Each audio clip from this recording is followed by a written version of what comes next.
लोकसभा सांसद राहुल गांधी द्वारा चुनाव आयोग पर गंभीर आरोप लगाने के बाद देश भर में बयानबाजी तेज हो गई है। इसी बीच राहुल के आरोपों पर कांग्रेस सांसद शशि थरूर ने भी अपनी प्रतिक्रिया दी। शशि थरूर ने शुक्रवार को राहुल गांधी द्वारा चुनावों में धांधली के लगाए गए आरोपों को गंभीर बताया। उन्होंने कहा कि इन सवालों पर सभी दलों और मतदाताओं के हित में गंभीरता से ध्यान दिया जाना चाहिए। उन्होंने चुनाव आयोग से तुरंत कार्रवाई करने की भी मांग कर दी है। दरअसल शशि थरूर ने शुक्रवार को सोशल मीडिया प्लेटफॉर्म एक्स पर लिखा कि हमारा लोकतंत्र बहुत कीमती है, इसे लापरवाही, अयोग्यता या जानबूझकर की गई छेड़छाड़ से कमजोर नहीं होना चाहिए। चुनाव आयोग को तत्काल कार्रवाई करनी चाहिए और देश को जानकारी देते रहना चाहिए। बता दें कि शशि थरूर ने कांग्रेस द्वारा साझा किए गए राहुल गांधी के प्रेस कॉन्फ्रेंस के वीडियो को टैग करते हुए ये टिप्पणी की। वहीं इसी बीच राहुल गांधी के आरोपों पर कांग्रेस सांसद प्रियंका गांधी वाड्रा का भी बयान सामने आया। प्रियंका गांधी ने पत्रकारों से बात करते हुए कहा, पूरा देश ये कह रहा है कि चुनाव आयोग अच्छी तरह से जांच करे और तब बोले। कोई आपको सबूत दे रहा है तो सबूत को ले, जांच करें और देश को बताए कि आखिर क्या हो रहा है। ये सरकार बिल्कुल कमजोर हो गई है, सदन नहीं चला पा रही। पूरा देश ये कह रहा है कि चुनाव आयोग अच्छी तरह से जांच करे और तब बोले। बगैर जांच किए कुछ नहीं कह सकते। कोई सबूत दे रहा है आपको? इतनी बड़ी किताब भर एक विधानसभा में आपने देखे कितने फर्जी वोट थे, सबने देखे। वो सबूत है तो उसको लें, जांच करें और देश को बताएं कि क्या हो रहा है। हम सदन में भी चर्चा होनी चाहिए इस बात के ऊपर। जब सरकार सदन चल रहा है, इतने सारे साक्ष्य हैं। अरे सदन में सरकार की इतनी हिम्मत नहीं है कि वो एसआईआर पे चर्चा करें। इस पे क्या चर्चा करेंगे?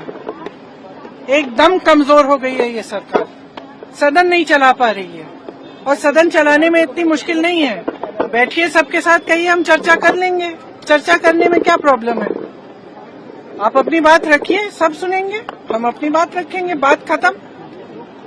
वहीं राहुल गांधी ने शुक्रवार को भी चुनाव आयोग पर तीखा हमला बोला। उन्होंने दावा करते हुए कहा कि हमें एक सीट की सच्चाई निकालने में 6 महीने लगे। अगर चुनाव आयोग ने हमें डेटा नहीं दिया तो यही काम हम बाकी सीटों पर भी कर सकते हैं। चुनाव आयोग को ये समझना होगा कि आप हमसे न कुछ छिपा सकते हैं न छिप सकता है। चुनाव आयोग को, हर अफसर और इलेक्शन कमिश्नर को ये बात अच्छी तरह समझ लेनी चाहिए। एक न एक दिन आपको हमारा सामना करना होगा। और इलेक्शन कमीशन के लोगों को एक और बात माननी होगी, समझना होगा। हमें एक सीट की सच्चाई निकालने के लिए 6 महीने लगे, मगर अगर आपने हमें डेटा नहीं दिया तो हम ये काम 1 नहीं 10, 15, 20, 25 सीटें में भी कर सकते हैं। पेपर कॉपियां हैं हमारे पास, आप छुपा नहीं सकते और आप छुप नहीं सकते। एक ना एक दिन आपको ऑपोजिशन का सामना करना पड़ेगा। हर ऑफिसर को और इलेक्शन कमिश्नर को यह बात अच्छी तरह समझ लेनी चाहिए। बता दें, इससे पहले गुरुवार को एक प्रेस कॉन्फ्रेंस में राहुल गांधी ने चुनावों में बड़ी आपराधिक साजिश का आरोप लगाया था और दावा किया था कि भाजपा और चुनाव आयोग की मिलीभगत से ऐसा हुआ है। अपने बयान में राहुल गांधी ने कहा था कि कर्नाटक की एक सीट पर किए गए विश्लेषण से ये बात सामने आई और संविधान के खिलाफ अपराध है।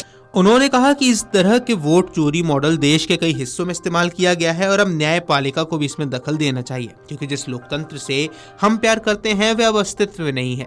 उन्होंने यह भी आरोप लगाया कि कांग्रेस के पास जो सबूत है वो आपराधिक प्रमाण है और चुनाव आयोग देश भर में ऐसे सबूत नष्ट करने में जुटा हुआ है। राहुल गांधी ने चुनाव आयोग को खुली चेतावनी तक दे दी है कि मैं चुनाव आयोग और उसके अधिकारियों को साफ कहता हूं कि जो आप कर रहे हैं वे देशद्रोह है।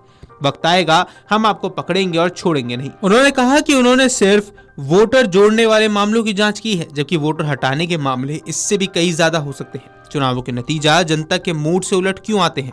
साथ ही राहुल ने बताया कि कई बार उन्होंने महसूस किया कि जनता में गुस्सा था, फिर भी कांग्रेस चुनाव हार गई।